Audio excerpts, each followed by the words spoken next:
Hi, and welcome to Gesso Bucket Productions. I am Fred Haig, and today I will be introducing you to some of the very basic painting materials and supplies that most people would want to have on hand as they begin their adventure into painting, or perhaps it will be your struggle in painting. Either way, let's get started. And the first thing that I think most people are curious about and not quite sure what they should do is what type of paint you should buy when you're starting to paint. I think that it's a good idea to have the best paint you can afford, but you must be mindful of the expense. And toward that end, I recommend a couple different brands. One is the Utrecht brand, and you can get that through the Utrecht stores and also Blick Art Supplies. Another great brand, of course, is the Liquitex brand, which is sold all over the place. And you can find that at almost any arts and crafts store. Another brand which is very nice is the Graham paint brand. And there are any other number of paints that you can purchase. Which colors should you get? Well, you can get by with a very small number of colors. First of all, you will want some kind of white paint. And this is Utrecht Bright White acrylic paint. You can also get a titanium white paint. Okay, then you want to start with your colors. First of all, cadmium yellow light,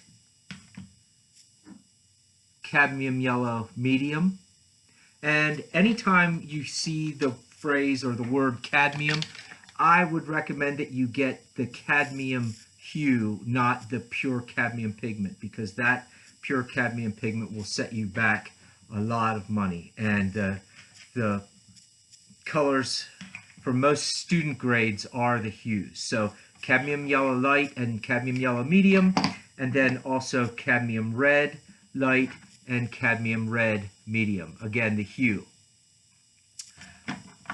Followed by alizarin crimson, and then ultramarine blue and phthalo blue. And if you like, you can get phthalo green or phthalocyanine green, and follow that with some black and maybe some violet. Now, what do you put your paint on? Well, you put your paint on a palette. When I paint in my studio, I use a glass palette. When I paint out on location, I use a smaller palette. This is a kind of a traditional cut palette, but you see I don't really use this. It's incredibly clean. Usually I prefer a more rectangular palette like this one. Here's another one. Oop, I don't know. Okay. The thumb hole is, of course, for your thumb. And it's beveled on the side so that the angle doesn't dig in to your hand. And if you're left-handed, of course, you would hold it this way and paint on the other side. Okay. And then sometimes I use this larger palette in the studio. What do you do to keep these clean? Well, it's important to scrape them off as soon as you're finished painting so that you don't have thick buildup of residue. And to do that, I use a regular paint scraper. If it's really dirty, I use this heavier scraper. And sometimes I use, on my glass palettes, I use a razor blade scraper, which, here it is. I'll use something like that. Okay? And then we have, what do you mix the paint with? Any number of these painting knives or palette knives you can use. All right. I like the ones made in Italy. I think they last a little bit longer. They're a little bit better metal. And they're not much more expensive than the brands made in other countries. You may find yourself wanting to stretch your own canvas. In that case, you'll want a staple gun and canvas. I think any kind of art supplies are good to have when you're doing painting. Charcoal, pencils, erasers. Always have a sketchbook on hand to put your ideas down in quickly.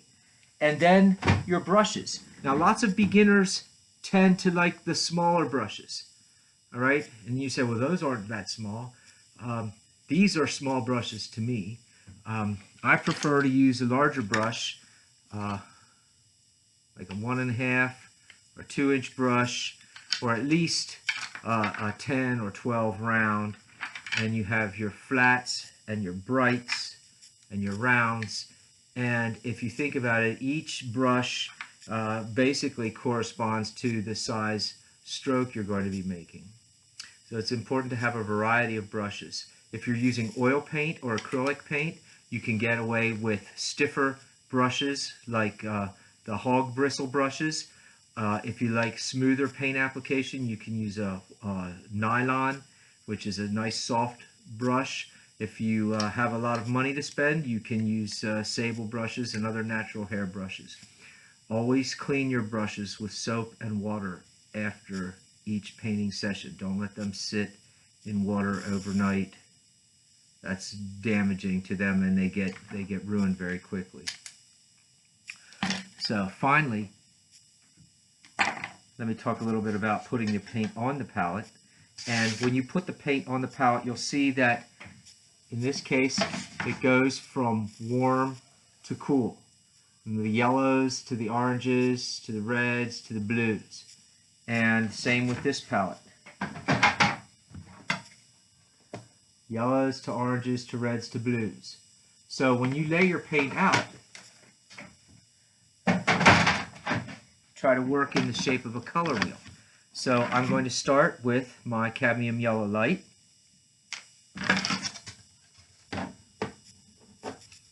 And then the cadmium yellow medium. And you don't need to put a lot out. But you don't want to put out such a little amount that you're constantly stopping to put out more paint. And then the cadmium red medium. Oh, excuse me, cadmium red light and cadmium red medium. Now, if your paint tubes seem to get stuck, you can always take a lighter and hold it up and try to heat up the paint a little bit, heat up the cap. But it's better to clean out the inside of the lid so that it doesn't have paint all around the edge.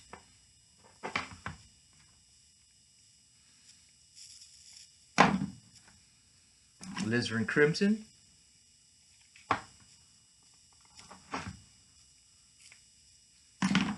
Phthalo blue. Or excuse me, ultramarine blue, and now phthalo blue.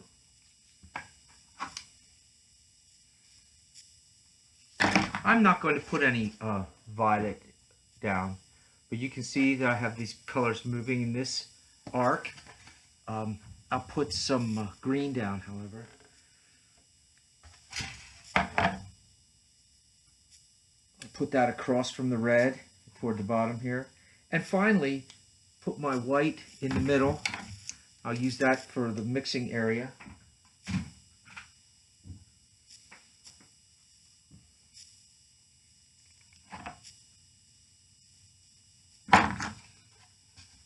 Okay, like that. And now I'm ready to start painting.